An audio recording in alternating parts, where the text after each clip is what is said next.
अस्सलाम वालेकुम eighth class. आप लोग बेहतर होंगे।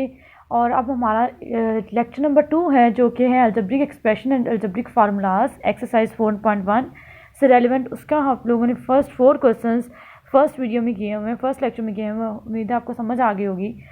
उसके क्वेश्चन नंबर 5 है परफॉर्म इंडिकेटेड ऑपरेशंस। तो इंडिकेटेड ऑपरेशंस मतलब जो एडिशन है तो आप ऐड करेंगे, सब्ट्रैक्शन है तो आप सब्ट्रैक्ट करेंगे, मल्टीप्लिकेशन है तो आप मल्टीप्लिकेट करेंगे, डिवीजन है तो आप डिवाइड करेंगे। ठीक है, इसे कहते हैं ऑपरेशंस।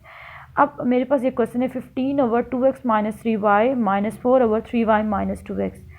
आपको नज़र आ रहा है बच्चे कि जो डिनोमिनेटर वो सेम है बट साइन चेंज है, यानी यहाँ 2x प्लस का, यहाँ माइनस का, यहाँ 3y माइनस का, यहाँ प्लस का। तो मैं इस पूरी टर्म में से माइनस को कॉमन ले लूँगी तो ये 2x प्लस का बन जाएगा और 3y माइनस का। माइनस माइनस प्लस होता है। अब एलसीएम लेंगे तो 2x - 3y आएगा, ऊपर बचेगा 15 + 4, तो मेरे पास आ जाएगा 19/2x - 3y। ये आपका आंसर आ गया। ठीक है, इस चैप्टर के अंदर जो फार्मूलाज को डिस्कस करना है वो मैंने साइड पे राइट किए हैं। आप भी इस तरह से कर सकते हैं। a + b का square a² + b² + 2ab, a - b का whole square is equal to a² + b² - 2ab, a² - b² is equal to a + b and a - b।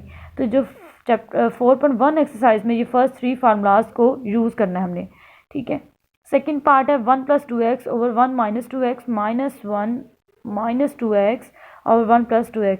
इसका अब आपको नज़र आ रहा है ना, माइनस साइन को कॉमन लेके भी डिनोमिनेटर सेम नहीं बनेंगे, तब एलसीएम लेंगे, ये टर्म भी आ जाएगी और ये टर्म भी। 1 - 2x आपका रूल का पता है कि डिनोमिनेटर को एलसीएम पे डिवाइड करते हैं और जो आंसर आ जाता है उसको नोमिनेटर से मल्टीप्लाई करते हैं। तो 1 - 2x को डिवाइड करेंगे, आंसर आ जाएगा 1 + 2x। वो ऊपर वाले 1 + 2x से मल्टीप्लाई होकर 1 + 2x का होल स्क्वायर बन जाएगा, माइनस 1 + 2x कैंसिल हो जाएगा, बाकी बचेगा 1 - 2x। ये 1 - 2x से मल्टीप्लाई होकर 1 - 2x का होल स्क्वायर बन जाएगा।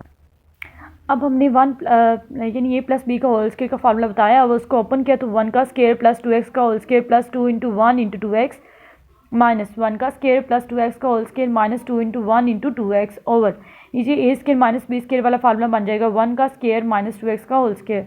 1 वैसे ही 2x का square 4x² + 2 to the 4x -1 + 4x² - 4x over 1 - 4x का स्क्वायर। इस पूरे का वैसे -1 + -4x² - +4x प्लस का ये माइनस का कैंसिल, 1 प्लस का ये माइनस का कैंसिल, 4 + 4 होता है 8x ओवर 1 - 4x का स्क्वायर। ये आपका आंसर आ गया। क्लियर।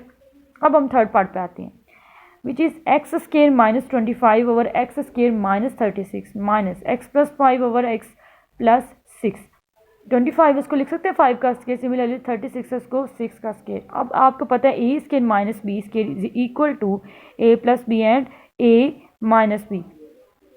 तो यहाँ पे मैंने इसकी जगह x - 5 x + 5 एंड x - 5 लिख दिया, नीचे x + 6 एंड x - 6 लिख दिया। अब एलसीएम में आपका ये सारा आ जाएगा, यहाँ से ये सारा कैंसिल आउट, तो ऊपर में पूरी टर्म माइनस x + 6 कैंसिल, तो x - 6 बचा जो x + 5 से ऊपर मल्टीप्लाई होगा। इस 12 हम इसको क्लोज करेंगे तो ये x² - 25 है। इसको मल्टीप्लाई कराते हैं x को, x का स्क्वायर -6x + 5x - 30। तो ये मेरे पास 6x में से 5x को माइनस किया तो आ जाएगा माइनस का x, बाकी सारे टर्म वैसे ही, और नीचे वाला जो था उसको क्लोज करके x² माइनस का 36 आ जाएगा।